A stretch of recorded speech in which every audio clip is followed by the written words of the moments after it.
We're going to see my short-term rental apartment. We're in South Slope, Brooklyn. When New York City updated its policy on short-term rentals last week, Tricia Tolliver, like many other Airbnb hosts in the city, removed her listing from the platform.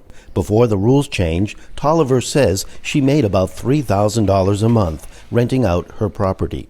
It's a really good supplement to my income, and based on that, I made the decision to retire from my full-time job. This is the living room. Tolliver and other hosts now face strict new rules, including not accepting rentals of less than 30 days.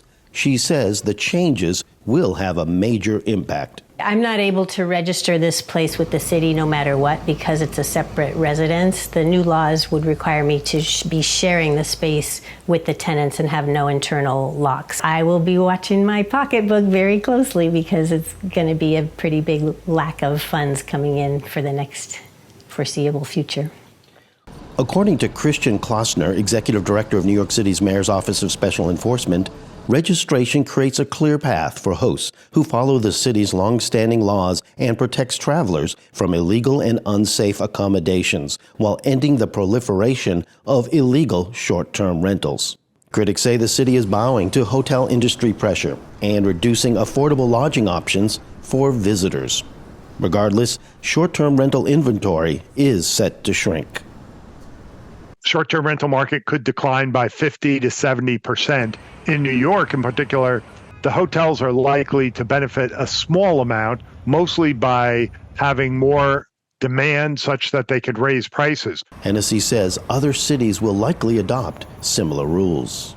I believe it will spread to other cities, mainly because these cities are talking to each other to develop best practices. Tight urban markets mean that there is a strong need for regulations for what is essentially a relatively new phenomenon. San Francisco and Santa Monica, California have instituted restrictions on short-term rentals, as have Amsterdam and London.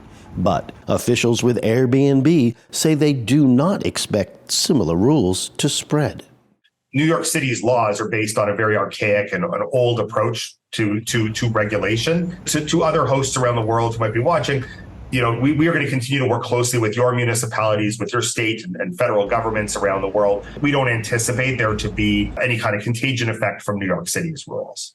While some feel that the hotels may be the winners in grabbing a piece of the $1 million New York City short-term rental pie, New Yorkers are hopeful that the new rules will lead to more affordable units and perhaps a decrease in rent. Aron Ranen, VOA News, New York City.